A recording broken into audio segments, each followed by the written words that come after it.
So here are 7 signs of autism in women. Have you ever wondered, hey, why are there so many autistic males compared to the amount of females, right? And my name is Dan and I have autism and ADHD, and I make weekly videos on this content and I write books on this stuff, right? So I'm going to cover more in detail about that after I cover the 7 signs. So let's get into the 7 signs and then, let's get more into detail about it. So, 7 signs of autism in women, and these are signs that you definitely need to know, say you're looking to figure out if somebody you know is on the spectrum or if you yourself is on the spectrum. And the last one is actually quite interesting. It's so interesting, in fact, I think a lot of people miss this as an actual trait of autism. So this is very interesting and I hope you like it.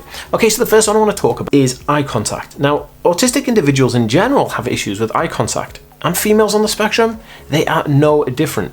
Eye contact is something that's quite difficult because it's part of a social concept that people have just known throughout life. So you're an autistic person and you're trying to learn all these social constructs, but because the autism brain is neurologically different to that of a typical person, the ability for you to really grasp the kind of social norms, and including eye contact when you're talking, conversing, job interview, anything with anybody, these things are quite difficult. Why are they difficult? Because it's almost like looking into the soul of a person. When you see somebody, when you're talking to somebody, when you're looking into their eyes, it's a feeling of deep sensory issue, because autistic individuals will feel things a lot deeper.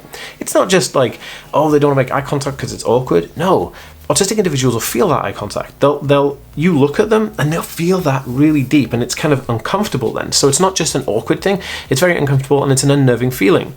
Now, this doesn't necessarily mean that an autistic person will never be able to look anybody in the eyes, or an autistic female can never look anyone in the eyes. But that's not true. It means that it's going to be extremely difficult for them to look people in the eyes.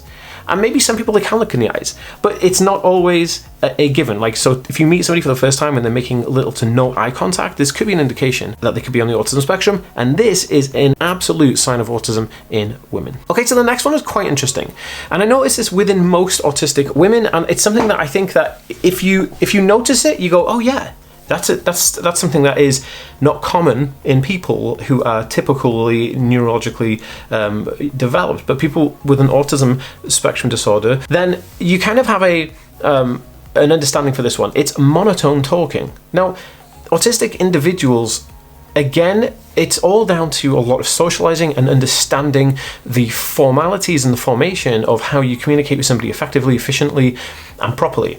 Now, monotone talking is talking with no inflection in the voice. Now, I do fall foul of this when I'm talking to people outside of my performance mask, which is what you guys are seeing right now, which is me being a performer and making educational content for my YouTube channel. But more importantly, it's kind of like, when you kind of get onto something and you're really thinking about it and you kind of just go into that logical kind of reasoning and you're thinking about that logical thing and you just talk about it, and the tone is just really, I don't know how to explain it, it's just monotone. There's no inflections, there's no kind of excitement in the voice, it's just completely monotone. This is something that I notice in a lot of autistic women, and pretty much most of them that I know, and this is really interesting because it is present in most autistic people, and again, a lot of these traits or these signs of autism are not exclusive to females, but some of these ones are more prone to be missed when you're looking at somebody who may be autistic and they're female, or they're missed out, and we'll get into that in a little bit. Then this is one of the reasons why, because people just think, oh, they're just talking monotone and it's just who they are, it's just how they are, which I think is not right. That is not who somebody is. It's like, it's not just, oh, that's them, they talk monotone. Hey, maybe there's a reason for it. Maybe, let's look into it a bit deeper if they have other issues, like the eye contact issue, So that is one for remembering, monotone talking. Okay, number 3 is obsessive topic of interest. I love this. Every autistic person has an obsessive topic of interest. Now, girls on the autism spectrum will do something quite interesting. I notice more that males on the autism spectrum will hoard stuff, right? They'll hoard things like socks or jumpers or something, or I don't know, digital gadgets or lights or rocks or whatever. However, women on the autism spectrum, I find that they're more into obsessing over book collections or book series or fan fiction, true crime, right? Obsession over true crime. This is a huge one for autistic female. I know, if you're an autistic female watching this and you're a true crime addict, give this video a thumbs up. I just nailed it, right?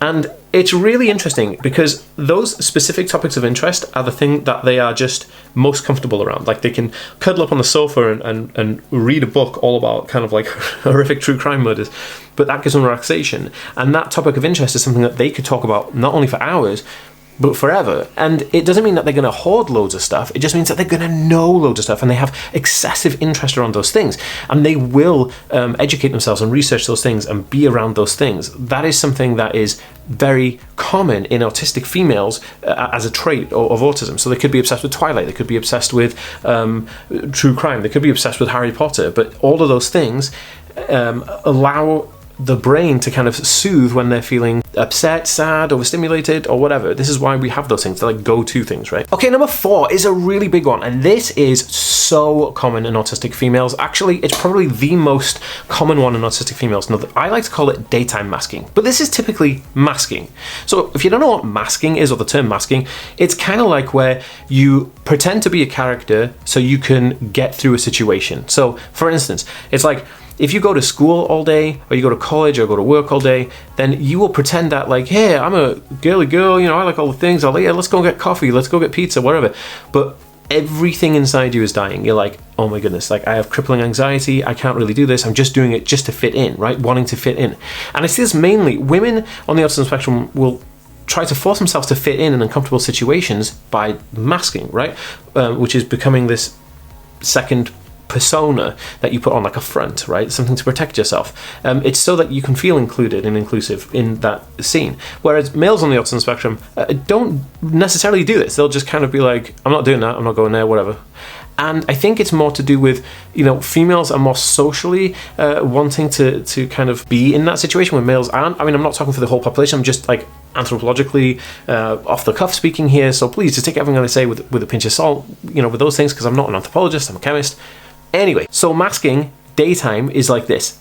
You go to school, or you go to work, or you go to college, whatever, and you're masking, everything's fine. You get home, boom, complete and utter meltdown, shut down, like crying, just completely drained, like you haven't got time to, you can't even think about eating because you're just completely drained from the situation. You don't want to do this, you don't want to do that, you can't even watch television, you have no time for your true crime horror movies, because like there is no masking at home. When you're at home, when you're comfortable, when you're in an environment that you can control, you let go.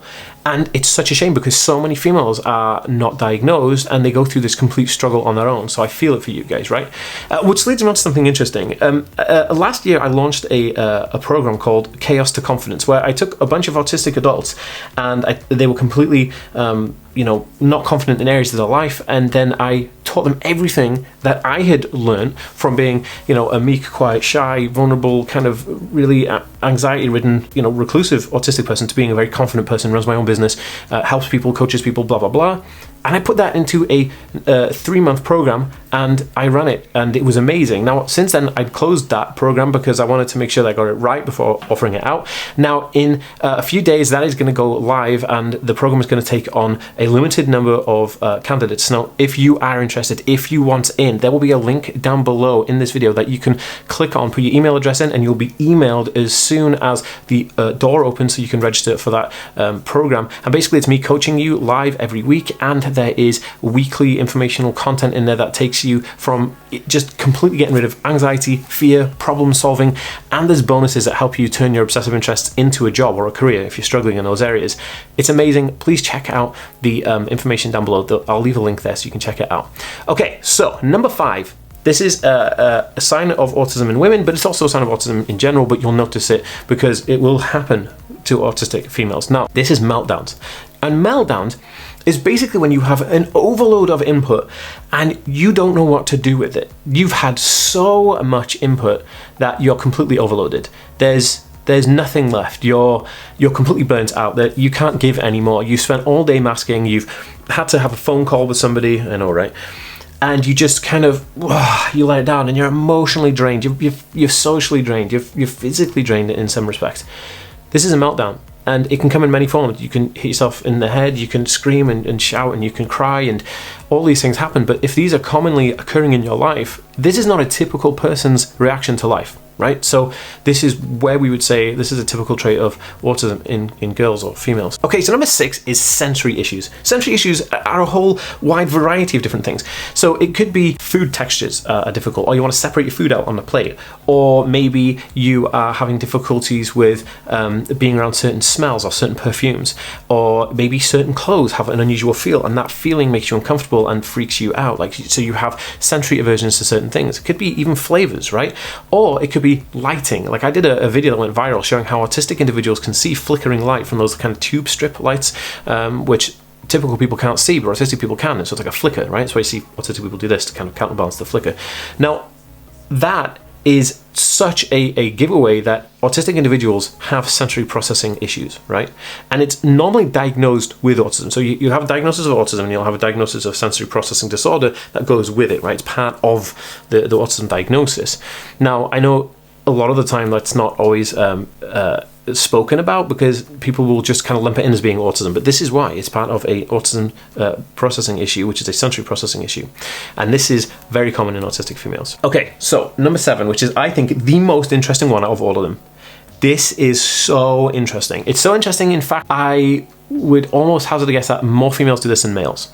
This is tiptoe walking. Now, walking on your tiptoes is an unusual physical characteristic of autism, but especially in women. I know that more women tiptoe walk on the autism spectrum than men do. Maybe the boys and the girls, when they're young, when they're kids and they're toddlers, they'll probably tiptoe walk a little bit, kind of like the same. But as they get older, as become adults and become autistic adults, they will have tiptoe walking needs. It's like a sensory thing, right? Because it's having your full foot on the floor or just your toes, right? So this is how that works. And I think that is so important because tiptoe walking is a physical characteristic of autism, which you think that because it's neurological, you wouldn't have any physical characteristics. However, there are. Now, I will leave a link for a video I did all about physical traits of autism in autistic individuals, and I'll put that in the link down below and on the end slate. But I want to answer the question of, why is there so many males diagnosed with autism versus females? Well, years ago, there used to be a 1-to-3 ratio. So 1 girl to 3 men, or 1 female to 3 males would be diagnosed with autism. Now, this ratio was based off of old diagnostic criteria that was invented just for boys. So they were trying to diagnose females with, male children criteria, which didn't work. But since recent years, we are now actually turning the tide on that, and we are actually looking at diagnosing people more independently and looking at them and their individual specific case, which is hence why a lot of the waiting lists have gone up, which is absolutely diabolical, but it is happening. So why is there more males, or seemingly more males, with diagnosed with autism? Because there always was for a long time, because they didn't really diagnose the females with autism. They'd say it's bipolar disorder or anxiety or something else, and they'd just kind of dismiss it, which is sad, but it's a sad truth. Now, if you want to learn anything else, pop it in a comment down below. Let me know what you want to hear. I read every comment. I'll see you in the next one, guys. Peace.